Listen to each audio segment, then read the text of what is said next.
How can you hit a basket if you can't see the hoop? Goal setting is like that. Knowing what you want, seeing what you want, and then doing what's necessary to get there.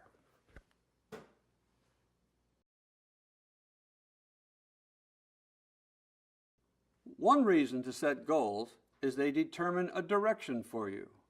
They let you know when you have succeeded or not.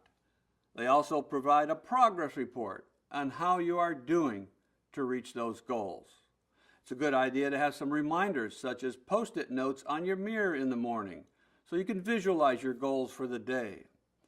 Goals also let you know when you are deviating from the path on the way to those goals.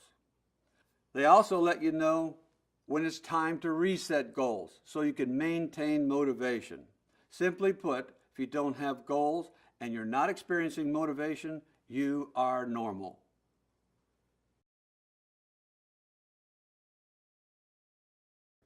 Goals help you determine a direction, let you know when you have succeeded.